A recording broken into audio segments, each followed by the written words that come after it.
Video देखने से पहले वीडियो को लाइक करें, सब्सक्राइब करें और बेल आइकन को दबाएं ताकि सबसे पहले आपके पास वीडियो की नोटिफिकेशन पहुंचे। तो आज मैं लाया हूँ कक्षा 3 की हिंदी की आवधिक आकलन कैसे करना है, ट्रैकर कैसे भरना है, और ये मैं आज आपको ट्रैकर भरकर भी बताऊंगा।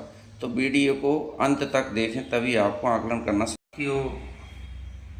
कक्षा 3 के आवधिक आकलन के लिए जैसे ही हम 10वें सप्ताह पर पहुंचेंगे तो सबसे पहले शिक्षक संदर्शिका में हम 10वें सप्ताह पर जाएंगे तो वहाँ पर जो निर्देश लिखे हैं उनको देखेंगे।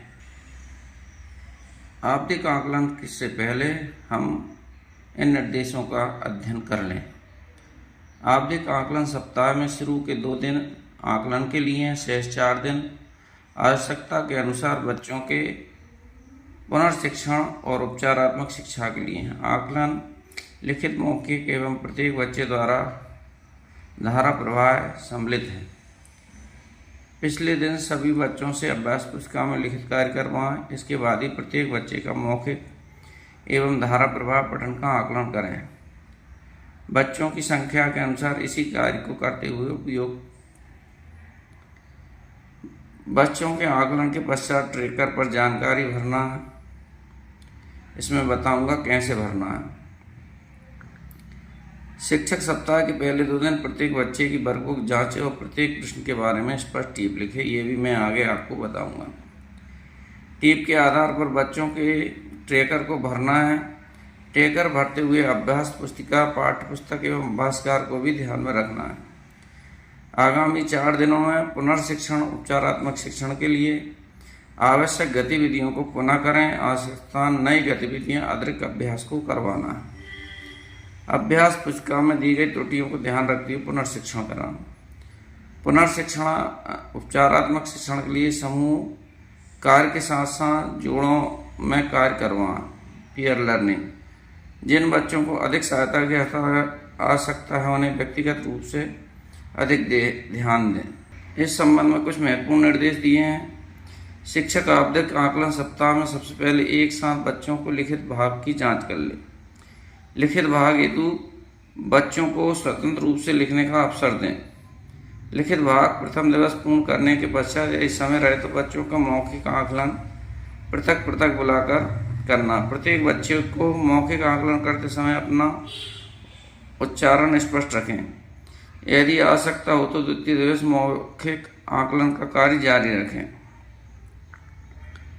धारा प्रवाह पठन में बच्चे से मोबाइल या घड़ी में टाइम देखते हुए वाचन कराएं तथा 1 मिनट में पढ़े गए शब्दों की संख्या निर्धारित स्थान पर लिखें। 1 मिनट में यदि बच्चे दिए गए अनुच्छेद को पूरा पढ़ पाता है तो सभी प्रश्न बच्चे से करें। यदि कम पढ़ पाता है तो समझ जांचने हेतु एक ही प्रश्न चार्ट के अनुसार हम समझ सकते हैं कि मान लो एक प्रश्न है और वो 30% से सही कम किया है तो नहीं पढ़ने वाले पर लिख देंगे, या अगर पूरा किया है तो स्वयं पढ़ लिख लेता है उस पर करेंगे। इसी तरह वो 31% से 79% तक करता है, 2 प्रश्न हैं तो उसे सहयोग से पढ़ पाता है मैं कल लिख देंगे, और 80% से सही हैं दोनों प्रश्न तो 2 में। इसी तरह ये प्रश्नों की संख्या है, उसके हिसाब से हम सही का निशान लगाएंगे। फिर नीचे शिक्षक आकलन पश्चात पुनर्शिक्षण की कार्य योजना को यहाँ पर हम यहाँ पर आकलन पत्र में देखेंगे कि पहला प्रश्न स्वयं है, इसमें 4 प्रश्न हैं, चारों सही किए हैं तो 100%। अब हम आगे देखेंगे कि ट्रैकर में प्रश्न क्रमांक 2 और प्रश्न क्रमांक 3 का खा और गा, इन चारों में देखेंगे कि कितने सही किए हैं। तो इसमें आप देखेंगे कि बच्चे ने पहला प्रश्न में 3 सही किए हैं, 1 किया नहीं है। तीसरे के का में 4 सही किए हैं। खा में उसने अर्थ नहीं लिखे तो आधा किया है, वाक्य में प्रयोग नहीं किया, अर्थ लिखा है। इसी तरह गा में उसने 2 को शुद्ध किया है और 2 का उसने कुछ भी नहीं किया। तो अब हम देखेंगे इसे ट्रैकर में कहाँ रखेंगे। अब 4 में से तो लगभग इसने 50% के करीब 60% के करीब किया है। जब 60% किया है इन चारों प्रश्नों में तो ये आएगा सहयोग में। तो अब इसमें हम ट्रैकर में भरेंगे, ट्रैकर में भर देंगे हम सहयोग से कर पाता। अब इसी तरह हम अगले प्रश्न को देख। अब प्रश्न 4 में देखो, इसने पहला सही किया है। दूसरे में इसने लिखा पेड़ों की रक्षा क्यों करना है, ये हवा मिलती है।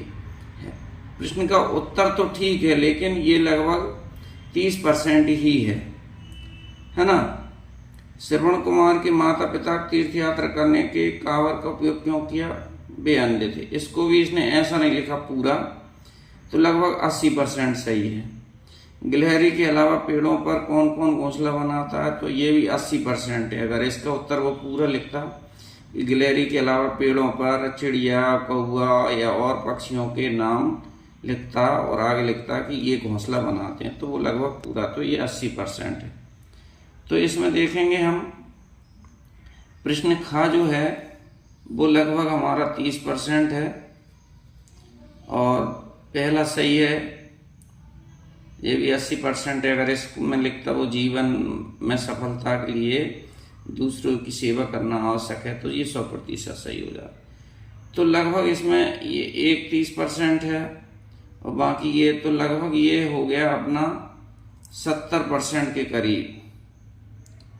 तो हम इसमें इसका उत्तर लिखेंगे, तो हम आकलन पे भरेंगे सहयोग से कर पाता ये।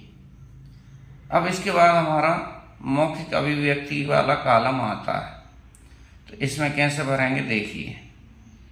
अब ये बच्चे ने, हमने चित्र के आधार पर बच्चों से चर्चा की, तो लगभग बच्चे ने 80% सही जवाब दिया।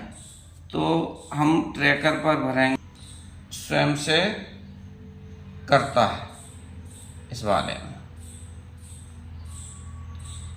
हमने प्रश्न 6 प्रश्न किया तो उसने सही जवाब दिया, 100% सही जवाब दिया। तो प्रश्न 6 में हम लगा देंगे स्वयं से कर पाता है। इसके बाद 7वां प्रश्न, तो इसमें बच्चा थोड़ी बहुत सुना पाता है, कोई कविता या कहानी सही से नहीं सुना पा रहा है, थोड़ा बहुत बोलता है, शर्मा जाता है, नहीं सुना पाता है या चुप रहता है, थोड़ी बहुत सुनाकर वो चुप हो जाता है, तो ये 30% सुनाता। तो इसमें लिखें